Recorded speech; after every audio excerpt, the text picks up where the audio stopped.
بسم اللہ الرحمن الرحیم۔ السلام علیکم۔ کیپٹل ٹاک میں خوش آمدید۔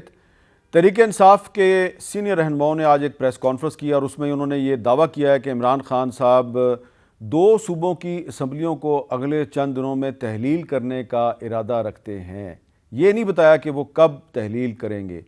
یہ ایک بڑا اہم معاملہ ہے اور اس پہ یقیناً آج ہم بات کریں گے، لیکن اس سے بھی اہم معاملہ وہ ہے ارشد شریف کا مقدمہ، جس پہ کہ آج سپریم کورٹ میں دوبارہ سماعت ہوئی۔ سپریم کورٹ نے اس پہ از خود نوٹس لیا تھا اور یہ ایک فیکٹ فائنڈنگ رپورٹ جو ہے اس پر بھی آج اس میں بات ہوئی اور بہت بڑی رپورٹ ہے۔ بظاہر اس رپورٹ کی کوئی قانونی اہمیت ہماری نظر میں نہیں ہے، کیونکہ یہ رپورٹ اس وقت بنائی گئی جب ایف آئی آر پاکستان میں درج ہی نہیں ہوئی تھی۔ تو جب ایک معاملے کی پاکستان میں ایف آئی آر ہی درج نہیں ہوئی تو اس کی تحقیقات ہو رہی تھی اور رپورٹ آئی اور ایف آئی آر بعد میں درج ہوئی۔ تو یہ ایک ایسا معاملہ ہے کہ جس پہ آج ہم بات کریں گے، لیکن کچھ سوالات ہیں اس سارے معاملے پہ، اور سب سے اہم سوال یہ ہے کہ ارشد شریف کے قتل کے 1.5 مہینے کے بعد ایف آئی آر کیوں درج ہوئی اور ان کے قتل کے 1.5 مہینے کے بعد سپریم کورٹ نے از خود نوٹس کیوں لیا، پہلے کیوں نہیں لیا، اور کیا یہ معاملہ بھی پاکستان میں سیاست کی نظر ہو جائے گا یا ارشد شریف کے بچوں کو انصاف ملے گا یا نہیں ملے گا۔ تو گفتگو کے لیے ہمارے ساتھ شعیب شاہین صاحب، صدر اسلام آباد ہائی کورٹ بار ایسوسی ایشن، مظہر عباس صاحب پی ایف یو جے کے سابق سیکرٹری جنرل ہیں اور سینئر صحافی ہیں، حسن ایوب صاحب جو کہ ارشد شریف صاحب کے ذاتی دوست بھی ہیں اور آج ان کی والدہ کے ساتھ سپریم کورٹ میں موجود بھی تھے، ان کا تعلق اے آر وائی سے ہے، ان سے بھی ہم بات کریں گے۔ لیکن سب سے پہلے میں شعیب شاہین صاحب آپ کو ایک سوال آپ کے سامنے رکھنا چاہ رہا ہوں کہ یہ رپورٹ بھی آ گئی، آپ اور میں باتیں بھی کر رہے ہیں، لیکن جو آدمی شہید کیا گیا ارشد شریف، اس کا بھی تو ایک پوائنٹ آف ویو تھا، اور اپنی شہادت سے چند دن پہلے ارشد شریف نے اپنے ایک وی لاگ میں بہت سی باتیں کی۔ شر پسند عناصر، ارشد شریف نے کسی کو ڈائریکٹلی نامینیٹ نہیں کیا، انہیں شر پسند قرار دیا اور یہ بھی کہا کہ نہ صرف میرے خلاف جعلی مقدمات قائم ہوں گے بلکہ ہمیں قتل بھی کیا جا سکتا ہے۔ تو شعیب شاہین صاحب، ارشد شریف نے کسی کو نامینیٹ نہیں کیا لیکن چیف جسٹس کو کہا کہ آپ کو کارروائی کریں، 12 جولائی کو خط لکھا، تو چیف جسٹس صاحب نے اتنی دیر کیوں لگائی اس کو نوٹس لینے میں؟ میں کہتا ہوں کہ بڑا افسوس ہوا مجھے کہ کاش کہ اگر یہ سو موٹو نوٹس اس وقت لے لیا جاتا تو شاید ارشد شریف آج ہمارے درمیان موجود ہوتا۔ دیکھیں، اختلاف حصہ ہوتا ہے کسی بھی سیاست ہو، صحافت ہو، آپ کا، میرا، ان کا، ہمارا اختلاف پوائنٹ آف ویو ہو سکتا ہے، لیکن جو پچھلے 4 5 7 مہینوں میں جو کچھ ہوا اور اسپیشلی جو ارشد شریف کے ساتھ ہوا، دیکھیں ہر بندے میں اتنی کیپیسٹی نہیں ہوتی کہ اپنے آپ کو اس پوزیشن کے لیے تیار ہو جائے کہ اس کے اوپر تشدد بھی ہوگا، اس کو ننگا بھی کیا جائے گا اور اس کی اس طرح تذلیل ہوگی جس طرح ماضی قریب میں کچھ لوگوں نے برداشت کی ہیں۔ میں سمجھتا ہوں کہ وہ بہت ڈیسپریٹ تھا، ڈرا ہوا تھا۔ میں نے آخری اس کے ساتھ ایک پروگرام کیا تو میں نے کچھ باتیں کھل کے کیں تو اس نے مجھے اپنے دل کی باتیں بتائیں۔ اس نے کہا یار ہمارے لیے تو کوئی آزادی ہے ہی نہیں، ہم تو یہ باتیں جو آپ نے کی ہیں آن ایئر کی ہیں میں تو نہیں کر سکتا۔ تو کہنے کا مطلب ہے کہ اس کو بہت ڈپریشن میں تھا، بہت ساری کیفیات سے وہ گزر رہا تھا۔ تو اس میں شاید پروبیبلٹی اس بات کی ہے کہ اس کے اندر وہ کہنا نہیں چاہتا تھا ان بندوں کے نام جن کو شاید اس کو خود پتہ تھا، لیکن لفظ شر پسند، اور پھر اس سے آگے جائیں کہ وہ فیبریکیٹڈ مقدمے بنائیں گے میرے خلاف۔ مقدمے بنانے کی کیپیسٹی کس کی تھی؟ ابھی اس رپورٹ کے مطابق بھی 2 یا 1 جو مدعی ہے وہ سامنے آیا ہے۔ یہ کون مدعی ہوتے ہیں جو ایک دن کے اندر پورے پاکستان میں پھیل جاتے ہیں اور ان کو پتہ بھی چل جاتا ہے اور ایف آئی آریں بھی کٹ جاتی ہیں، جیسے ماضی میں آپ کے خلاف بھی کٹیں اور کئی صحافیوں کے خلاف بھی کٹیں۔ پچھلے سال میرے خلاف جن لوگوں نے درخواستیں دیں انہی لوگوں نے اس سال ارشد شریف اور باقی لوگوں کے خلاف بھی درخواستیں دیں۔ اب یہ اس کا بندے بھی نہیں تبدیل ہوئے۔ اس کا مطلب یہ ہے کہ وہ ایک پیٹرن ہے، یا تو ان بندوں کا وجود نہیں ہے، یہ فرضی ہیں، یا اگر ان کا وجود ہے تو وہ کسی کے پیٹ ہیں، اور اس کا مطلب یہ ہے کہ جو ان کو استعمال کر رہے ہیں ان کا کوئی ایجنڈا ہے۔ ان کا اشارہ بھی اسی طرف ہے کہ جو فیبریکیٹڈ پرچے کرائیں گے، پھر ان کو اغوا کریں گے، پھر اغوا کرنے کے بعد ان کو قتل کر دیا جائے گا، اور اس نے باقی صحافیوں کے بھی کچھ اپنے ساتھ نام لکھے۔ تو اس کا مطلب ہے کہ اس کی انڈیکیشن ضرور ہے، پھر وہ انڈیکیشن کام ہے۔ چیف جسٹس صاحب کو 12 جولائی یا 13 جولائی یا 14 جولائی کو کارروائی کرنی چاہیے تھی۔ کاش کہ وہ یہ کر لیتے، میں نے تو بلکہ جسٹس اطہر مظہر اللہ صاحب کو بھی کہا کہ اگر آپ ملک سے باہر کینیڈا نہ چلے جاتے تو شاید ارشد شریف آج ہمارے ملک میں زندہ ہوتا. تو اس کو دو پرابلم تھے. ایک یہ ہے کہ چونکہ چیف جسٹس دین چیف جسٹس اطہر مظہر اللہ صاحب وہ پٹیشنز پہ بہت فوری طور پر یہ فیصلے کرتے تھے اور ہیومن رائٹس وائلیشن کو وہ بہت مطلب ہے کہ ٹاپ پرائرٹی پہ اس کو لیتے تھے. اور یا supreme court of Pakistan in cases کو یا سو موٹو لے لیتے اور ان کی اپلیکیشن کو انٹرٹین کر لیتے تو شاید آج یہ پوزیشن. اچھا مظہر عباس صاحب، یہ رپورٹ آپ نے بھی دیکھی ہوگی، فیکٹ فائنڈنگ رپورٹ ہے ارشد شریف کیس کی. میری ذاتی رائے میں اس کی کوئی لیگل اہمیت نہیں ہے کیونکہ یہ ایف آئی آر بعد میں درج ہوئی ہے، رپورٹ پہلے آ گئی ہے، اس کے پیچھے کوئی کسی عدالت کا حکم بھی نہیں ہے. لیکن آپ کے خیال میں اس رپورٹ کی کیا اہمیت ہے؟ شکریہ میر صاحب. میرے خیال میں دیکھیے پہلی چیز یہ کہ ارشد شریف، میں اور آپ ہم جرنلسٹ ہیں، ارشد شریف مارا گیا اپنے خیالات کی وجہ سے، ارشد شریف مارا گیا اپنی صحافت کی وجہ سے. اور یہ بنیاد فراہم کرتا ہے کہ جو آدمی اپنی خبریت کی وجہ سے مارا جائے وہ آزادی صحافت پر حملہ ہوتا ہے. دوسری بات یہ کہ یہ رپورٹ کی اہمیت میری نظر میں بہت ہے، اس لیے کہ پہلی چیز یہ کہ یہ گورنمنٹ نے کانسٹیٹیوٹ کی تھی فیکٹ فائنڈنگ، اور اگر گورنمنٹ کی قائم کردہ کمیٹی کی فائنڈنگز یہ ہیں کہ ارشد شریف کے خلاف جو ایف آئی آرز تھیں وہ اس پہ سوالات اٹھائے انہوں نے، ارشد شریف پاکستان کیوں چھوڑ کے گیا یہ اس سے بالکل مختلف ہے جو گورنمنٹ پوزیشن لیتی ہے، ارشد شریف کو دبئی کیوں چھوڑنا پڑا یہ بالکل اس سے مختلف ہے جو گورنمنٹ پوزیشن لیتی ہے. پھر جو رپورٹ کے مطابق ارشد شریف کو دبئی چھوڑنے پہ مجبور کیا گیا اور جو دبئی میں جہاں وہ رہا اور جس طرح اس کا قتل ہوا انہوں نے یہ ثابت کیا کہ یہ کولڈ بلڈڈ مرڈر ہے. اب یہ تین فیکٹس ایسے ہیں جو بنیاد فراہم کرتے ہیں اس پورے کیس کی. اس کیس کی امپورٹنس میں شاہین صاحب زیادہ بہتر بنا سکتے ہیں. میرے نزدیک اس میں جو انٹیریئر منسٹر ہیں ان کا بیان بہت امپورٹنٹ ہوگا اور لینا چاہیے ان کو، رانا ثناء اللہ کا، اس لیے کہ یہ 16 ایف آئی آرز کا جواب ان سے لینا چاہیے. اور جن ایف آئی آرز، جیسے آپ نے خود کہا کہ میرے خلاف بھی ایف آئی آر کٹوانے والے اسی طرح کے لوگ تھے، کچھ لوگ وہی ہیں، ایگزیکٹلی وہی لوگ ہیں. ایسے ہی لوگ آپ کو عدالتوں میں پٹیشن فائل کرتے ہوئے بھی نظر آتے ہیں.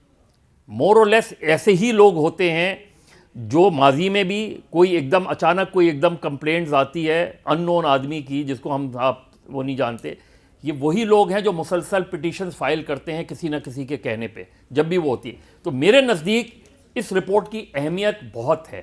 اس رپورٹ نے، اس فیکٹ فائنڈنگ رپورٹ نے ایک بنیاد فراہم کر دی ہے کرمنل انویسٹیگیشن کی.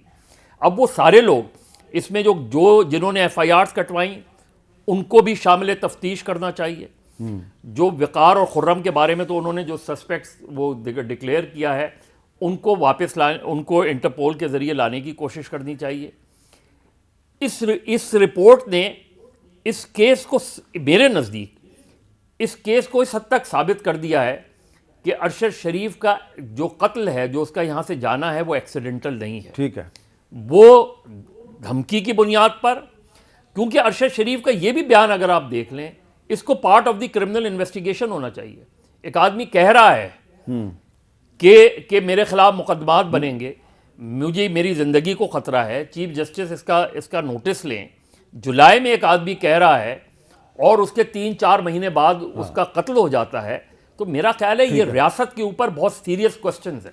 اچھا حسن ایوب، آج آپ ارشد شریف کی والدہ کے ساتھ سپریم کورٹ میں موجود تھے، تو یہ جو فیکٹ فائنڈنگ رپورٹ ہے عمر شاہد حامد اور محمد اطہر وحید صاحب کی، آپ کا اس رپورٹ کے بارے میں کیا خیال ہے؟ دیکھیں، رپورٹ کے حوالے سے جو بات کریں تو رپورٹ تو بڑی ایک اچھی رپورٹ انہوں نے بنائی ہے، کافی محنت کی ہے. اور سپریم کورٹ آف پاکستان کے جو چیف جسٹس ہیں انہوں نے بھی کہا کہ لگا ہے کہ یہ رپورٹ کے اوپر خاصی محنت کی ہے دونوں افسران نے. لیکن یہ رپورٹ جیسے آپ نے کہا نا کہ اس کی وقت نہیں ہے، یعنی اس کا جو ہمیں فائدہ اس کیس کے ہمیں اس طرح نہیں پہنچے گا. اس کی 2 بنیادی وجہیں. ایک کہ یہ جو ہے یہ فیکٹ فائنڈنگ ہے, یہ کوئی کرمنل انویسٹیگیشن نہیں ہوئی, مطلب انویسٹیگیشن ہوئی ہے لیکن یہ تحقیقات اس طرح کے یہ چلان کا حصہ نہیں بنے گی.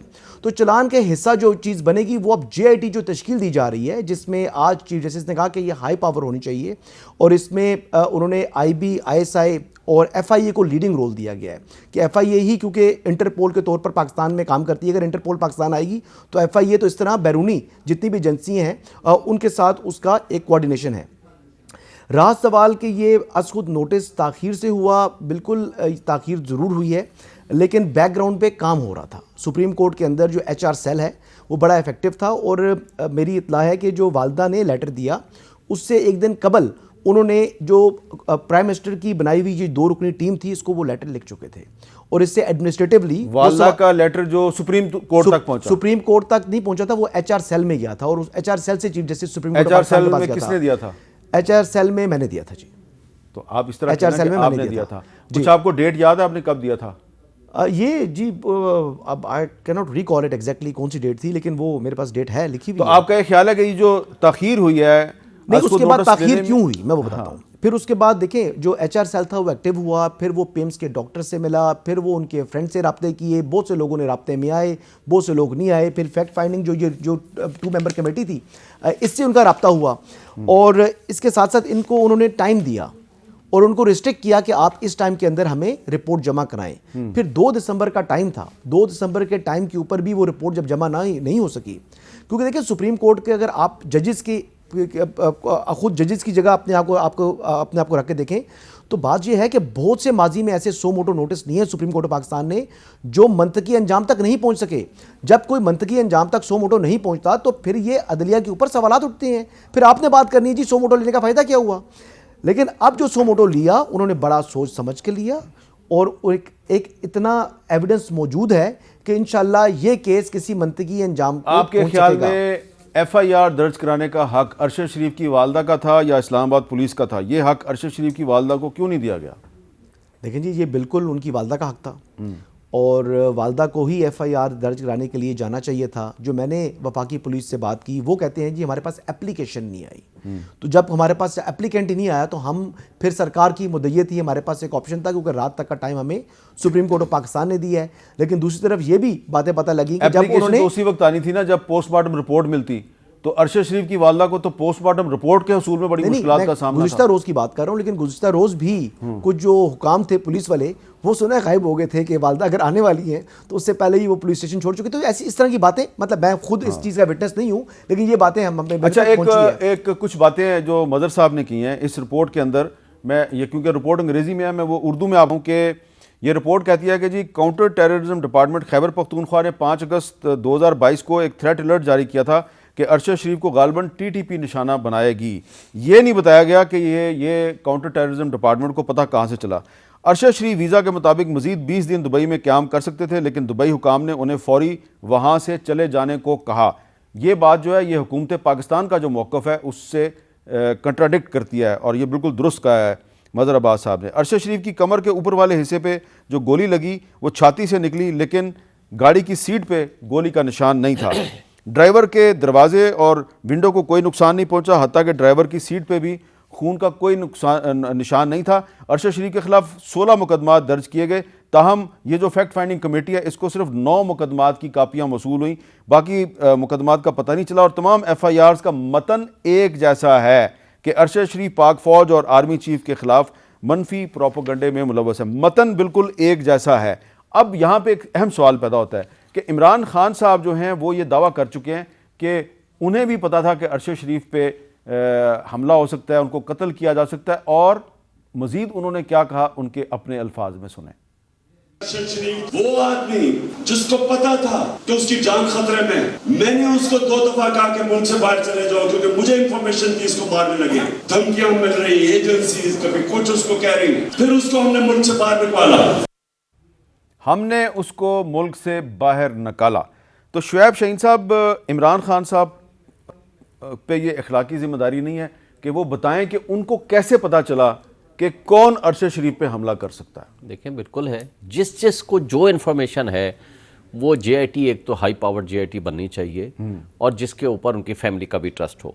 دوسری بات جس کے پاس جو انفارمیشن ہے وہ بالکل دینی چاہیے، عمران خان صاحب کو ضرور دینی چاہیے، اور اس کے علاوہ بھی ان کے صحافی بھائیوں کو، دوستوں کو، ان کے فیملی ممبرز کو، جس کے پاس بھی جو انفارمیشن ہے وہ پاس آن کریں۔ لیکن ایک بات تو طے ہو گئی کہ ایف آئی آر کا متن ایک ہے، ایف آئی آر بنیاد بن رہی ہے، چونکہ اس کی جو آپ اس کو یوں کہہ سکتے ہو کہ یہ بیفور ڈیتھ اس کی ایک سٹیٹمنٹ ہے اپنی پرسنل، اپنی زندگی کے بارے میں کہ جی مجھے کن کن سے خطرہ ہے۔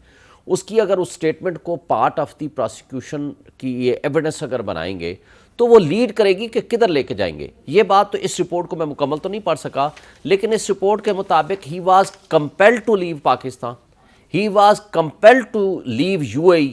حالانکہ آج تک اگر آپ حکومتی لوگوں کی بیانات پڑھیں تو وہ کہتے ہیں جی پاکستان سے وہ گیا کیوں نہیں جانا چاہیے تھا، وہ کہتے ہیں کہ جی اس کا ویزا ختم ہو گیا تھا، وہ دبئی سے خود چلا گیا، یا ویزا ختم ہو گیا تھا، اور پھر کینیا میں جا کر اس نے 2 دفعہ ٹرائی کی یو اے ای کا ویزا لینے کی، دیٹ واز ریفیوزڈ۔ دیکھیں یو اے ای کا ویزا تو کوئی عام آدمی بھی لے سکتا ہے، اس میں کسی قسم کا کوئی ایشو نہیں ہے۔ حسن ایوب صاحب کہہ رہے ہیں 3 دفعہ، سوری پھر میرے ہی شاید میں نے یاد نہیں آ رہا۔ تو اس کا مطلب یہ ہوا کہ اس نے پوری کوشش کی، اور یو اے ای کی گورنمنٹ کو یہ تو ہو نہیں سکتا کہ ایک عام آدمی کے کہنے پہ یا کسی ایک آفیشل کے کہنے پہ یو اے ای کی گورنمنٹ نے ریفیوز کر دیا، اور وہ بھی اتنے بڑے صحافی کو، اور جو مستقل بنیادوں پر اس کا آنا جانا تھا، اس کے خلاف کوئی بلیک لسٹ نہیں تھا، اس کے خلاف کوئی اچھا اس میں ایک اور بھی بڑا اہم نقطہ ہے مظہر عباس صاحب، ذرا سنیں۔ عمران خان صاحب جو ہیں وہ بتا رہے ہیں خود ہی کہ ان کو بہت جو کرٹیکل قسم کی انفارمیشن ہے وہ کیسے ملتی ہے۔ 4 لوگوں نے بند کمرے میں فیصلہ کیا مجھے مروانے کا، میں ٹی وی پہ جا کے لوگوں کو بتایا کہ انہوں نے فیصلہ کیا۔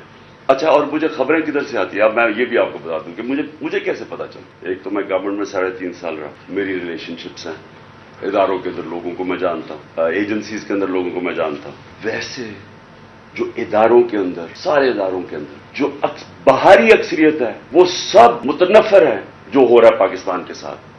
مظہر صاحب عمران خان صاحب صاف یہ کہہ رہے ہیں کہ ایجنسیوں کے اندر لوگ جو ہیں وہ مجھے انفارمیشن دیتے ہیں، صرف باقی معاملہ چھوڑ دیں، صرف ارشد شریف کے معاملے پہ کیا وہ یہ جے آئی ٹی کو بتانے کے پابند نہیں ہے کہ کس نے ان کو یہ انفارمیشن دی تھی؟ ایک تو عمران خان پابند ہیں، جے آئی ٹی کو عمران خان کا اسٹیٹمنٹ لینا چاہیے، اور عمران خان کو پورا اسٹیٹمنٹ دینا چاہیے جو انفارمیشن۔ اگر وہ یہ نہیں کرتے تو عمران خان اس کیس کے ساتھ زیادتی کریں گے۔ دوسری میری درخواست فیملی سے بھی ہے، دیکھیے اس کیس کے اونر ہم ہیں ایز اے جرنلسٹ، اور ہمیں اس کی اونرشپ لینی چاہیے اس کیس کی۔ پی ایف یو جے کو اس کی پوری کرمنل انویسٹیگیشن کو مانیٹر کرنا چاہیے، اور اسی طریقے سے دیکھیے بعض اوقات اگر آپ کسی کیس کو پولیٹیکل کیس بنانا چاہیں تو وہ پولیٹیکل تو بن جائے گا، اس کی ہائپ بھی بن جائے گی، اس پہ بہت سے پرسیپشن بھی بن جائیں گے، لیکن وہ کیس اپنے منطقی انجام تک نہیں پہنچے گا۔ اگر آپ نے اس کو منطقی انجام تک، تو یہ رپورٹ فاؤنڈیشن ہے اس کیس کی۔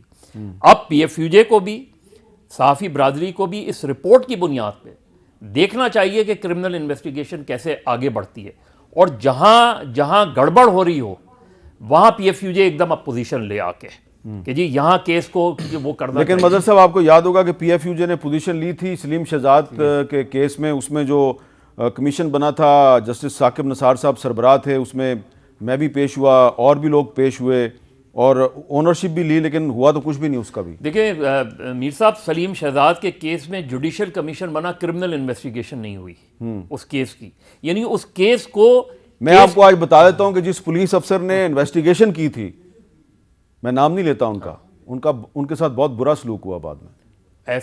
ایسا ہی برا سلوک ان کے ساتھ بھی ہوا جو مبینہ طور پہ آپ پر حملے میں انوالو تھے۔ اچھا، یہ بھی مجھے پتا ہے کہ ان کے ساتھ بھی، اور جو لوگ صحافیوں پر حملوں میں کہیں نہ کہیں انوالوڈ ہوئے ہیں۔ آپ کو پتا ہے حیات اللہ خان 2006 میں شہید کیا گیا، اس کے بھائی نے پچھلے دنوں صرف اتنا کہا کہ وہ جو کمیشن کی رپورٹ ہے وہ پبلک کر دیں، تو اس کا جو چھوٹا بھائی ہے اس کو بھی اٹھا لیا گیا، اور اس کی بیوہ کے ساتھ کیا ہوا وہ تو ہم سب کو پتا ہے کہ اس نے جا کے کمیشن میں اس ایشورنس کے ساتھ بیان دیا تھا کہ آپ کو کچھ نہیں ہوگا، اور وہاں جا کے اس نے بتا دیا تھا کہ میں پہچانتی ہوں ان لوگوں کو، وہ مار دی گئی۔ اللہ جی، ایک بریک لینا ہے جی، بریک کے بعد دوبارہ ملتے ہیں۔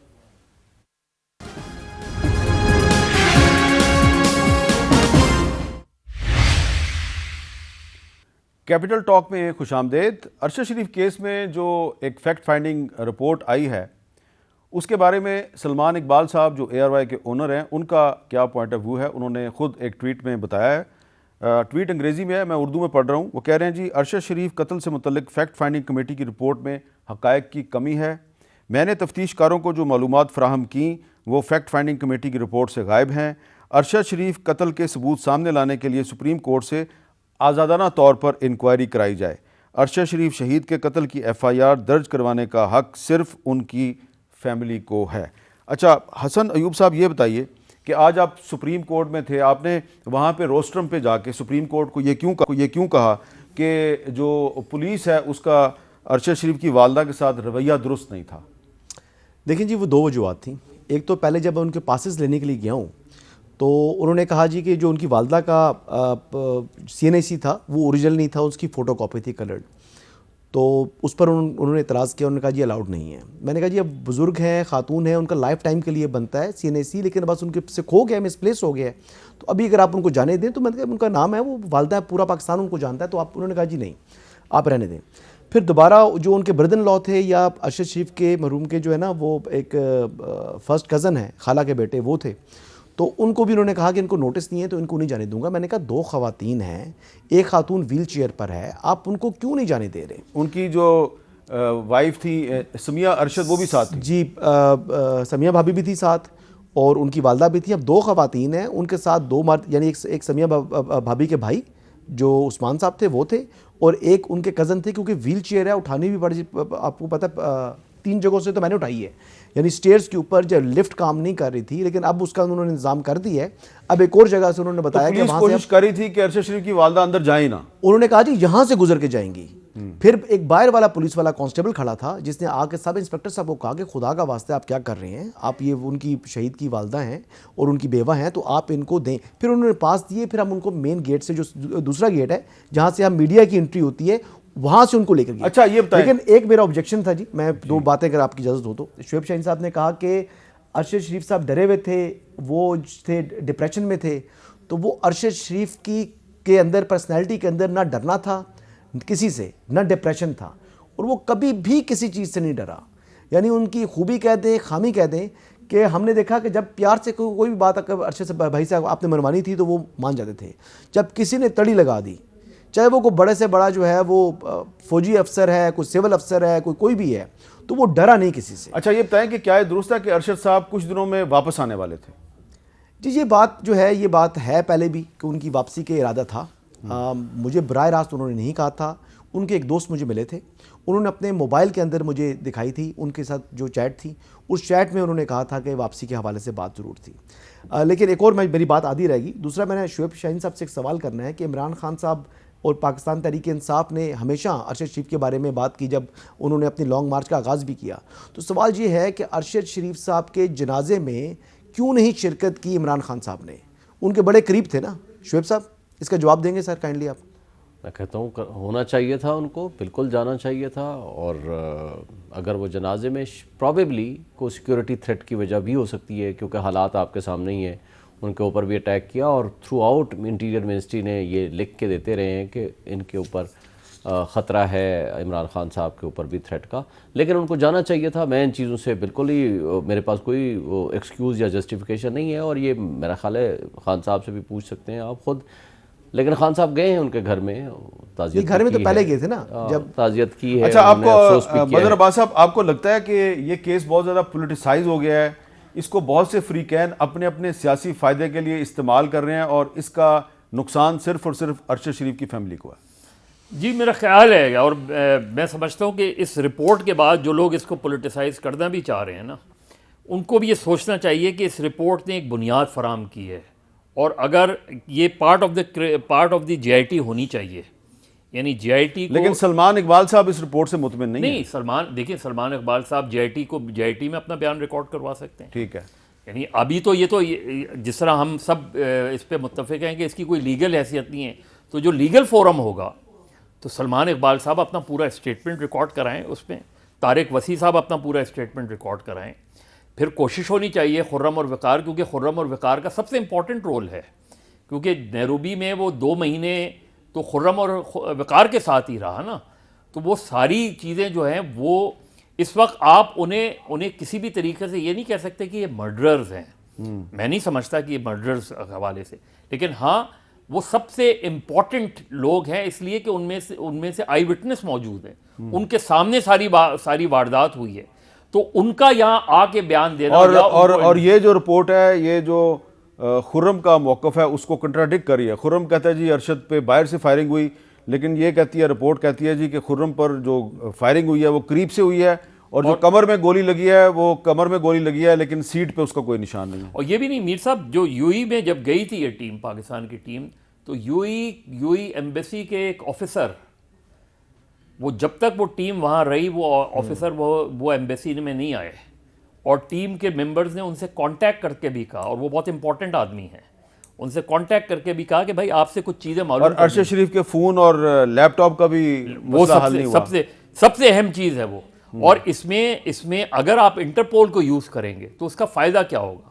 اس کا فائدہ یہ ہوگا کہ اگر وہ 3-4 پولیس آفیسر جو یہ دعویٰ کر رہے ہیں کہ انہوں نے مارا ہے, ان کو نہ صرف پارٹ آف دی انویسٹیگیشن ہونا چاہیے, اور اب تو ان کو ایز اے سسپیکٹ بھی ہونا چاہیے کہ اگر یہ کولڈ بلڈڈ مرڈر ہے, اور تو پھر یہ پولیس آفیسر کیا پولیس کی ڈیوٹی فراہم کر رہے تھے, انجام دے رہے تھے, یا کسی اور کے اشارے پہ یہ کام کر رہے تھے؟ اچھا جی, اب ہم نے ایک اور بھی سوال ہے اس پہ بھی بات کرنی ہے, جو ڈائریکٹلی اس کیس کے ساتھ تو لنک نہیں ہے, لیکن اس کا تعلق پاکستان کی سیاست سے ہے, اور اس کیس کے پاکستان کی سیاست پہ بھی اثرات مرتب ہو رہے ہیں. وہ یہ ہے کہ عمران خان صاحب کہتے ہیں کہ میں نے اسی مہینے دسمبر کے مہینے میں اسمبلی تحلیل کرنی ہے.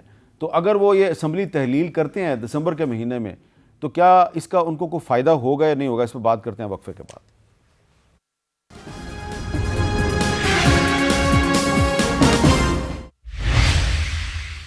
کیپٹل ٹاک میں دوبارہ خوش آمدید. عمران خان صاحب اگر دسمبر میں اسمبلیاں توڑتے ہیں تو یقیناً اس کے بعد وہ پنجاب اور خیبر پختونخوا میں نئے انتخابات کی مہم تو چلائیں گے, اور الیکشن مہم میں ارشد شریف کیس جو ہے وہ عمران خان کی زبان پہ بھی ہوگا, مراد سعید کی زبان پہ بھی ہوگا, اور ساری جو تحریک انصاف ہے اس کی زبان پہ ہوگا. لیکن کیا ارشد شریف کے قاتل پکڑے جائیں گے؟ شعیب شہین صاحب, میرا سوال آپ سے یہ ہے کہ اگر عمران خان صاحب جو ہیں وہ اسمبلیاں توڑتے ہیں تو ان کا بنیادی مقصد تو یہ ہے نا کہ پورے ملک میں الیکشن ہو, کیا ان کو اس مقصد میں کامیابی ہو جائے گی؟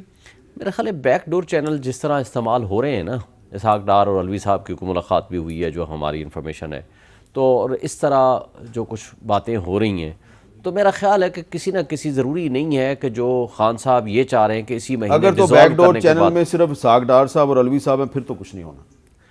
تو وہ اسحاق ڈار الوی صاحب نے ایک کام تو دیکھیں نا, ایک سائن بھی تو کرا ہے نا سیم ڈے پہ, تو یہ ان دونوں کی کوشش اور خواہش ہو سکتی ہے. فرنٹ پہ تو یہی دو ہو سکتے ہیں نا, اچھا, تو باقی ہو سکتی ہیں باتیں.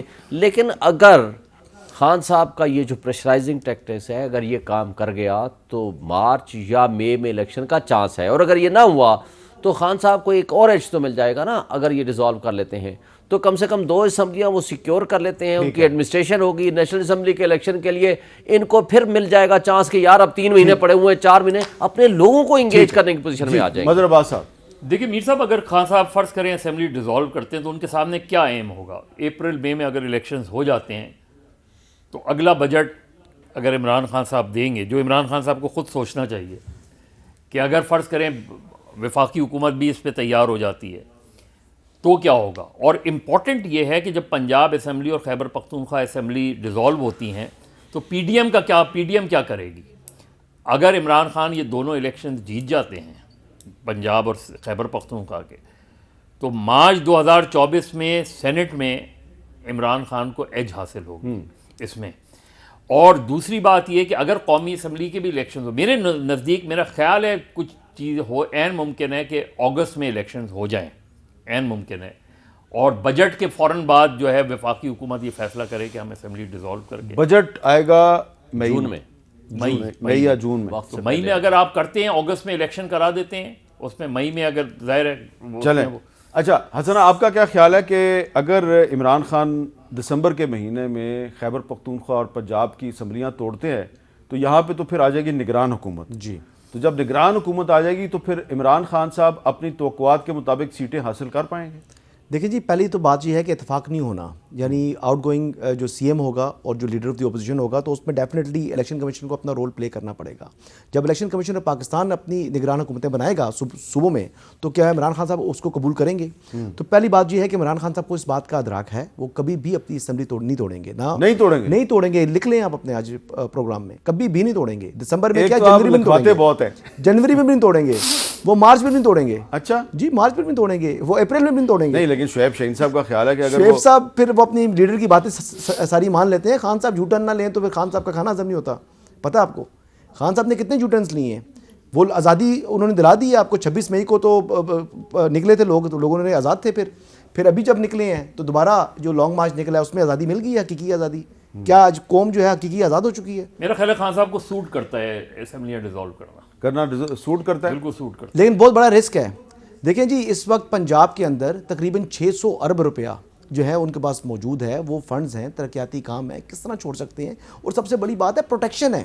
خان صاحب کی ایک قسم کی انشورنس ہے یہ دو گورنمنٹ. نہیں, لیکن پرویز الہی صاحب کہہ چکے ہیں کہ جس دن عمران خان مجھے کہے گا کہ اسمبلی توڑ دو, میں 1 منٹ نہیں لگاؤں گا, اسمبلی توڑ دوں گا. وہ کہیں گے نہیں نا, پھر نہیں ٹوٹے گی اسمبلی, نہیں ٹوٹے گی. نہیں ٹوٹے گی. شعیب شاہین صاحب, تو یہ پھر تو پرویز الہی اور عمران خان صاحب کی ایک اوپن لڑائی شروع ہو جائے گی. نہیں, لڑائی نہیں ہوگی. یہ جو بھی کام کریں گے نا, دونوں کنسلٹیشن کے ساتھ کریں گے.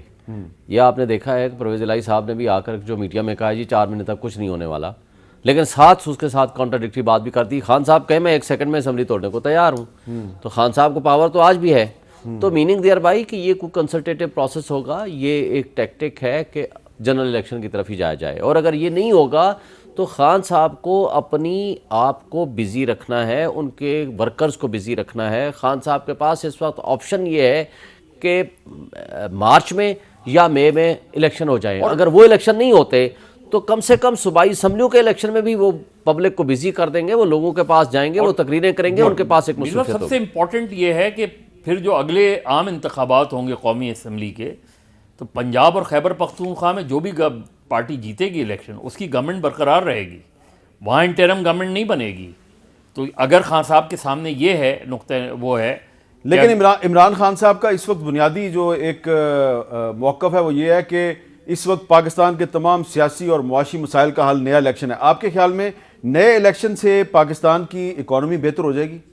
بالکل ہوگی بہتر. دیکھیے, نئے الیکشنز پورے ملک کے, بالکل, اس لیے کہ ایک اسٹیبل گورنمنٹ ہوگی. اسٹیبل گورنمنٹ سے مراد یہ کہ جو بھی گورنمنٹ آئے گی اس کو 5 سال کا مینڈیٹ ہوگا, اور انٹرنیشنل اور دنیا میں انویسٹر چاہتا یہ کہ وہ پہلے یہ دیکھے کہ یہاں کی پولیٹیکل اسٹیبلٹی ہے یا نہیں ہے. ٹھیک ہے, اور کنسسٹنسی ان پالیسیز ہے کہ نہیں ہے. اچھا, آپ کا کیا خیال ہے جی کہ نئے الیکشن سے پاکستان کی میں اکنامک اسٹیبلٹی آئے گی؟ ابھی حالات ہیں اکنامیکلی, آپ سمجھیں کہ فلڈز کے بعد جو تباہی آپ نے خود کور کی ہے, تو ان کی ریہیبلیٹیشن دیکھیں, سردیاں آئی ہوئی ہیں. دوسری چیز یہ ہے کہ جو اس وقت آپ کی اکنامک کنڈیشنز ہیں, یہ 3 مہینے اگر اور غیر یقینی کی صورتحال بن جاتی ہے, اگر آج بھی اسمبلی ٹوٹ جائے تو 3 مہینے ملک سروائیو کرے گا.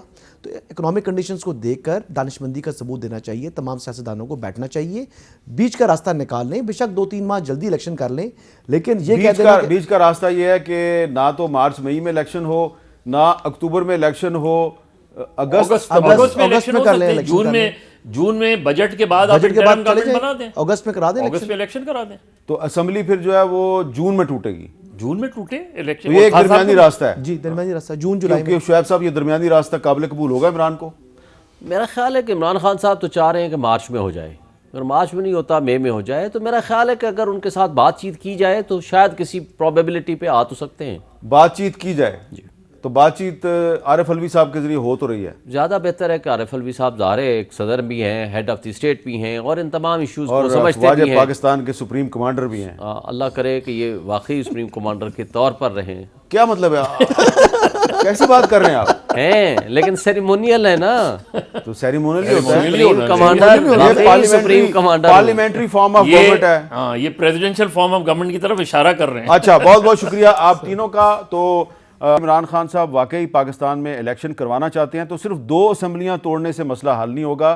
مسئلہ حل ہوگا کہ وہ وفاقی حکومت کے ساتھ مذاکرات کریں, عارف الوی اور اسحاق ڈار صاحب کے درمیان جو انگیجمنٹ ہے اس کو آگے بڑھائیں, اور دونوں اپنے اپنے موقف میں لچک پیدا کریں, درمیانی راستہ تلاش کریں. اور درمیانی راستہ یہ ہے کہ الیکشن اگست یا ستمبر میں ہو جائے. اجازت دیجیے, اللہ حافظ.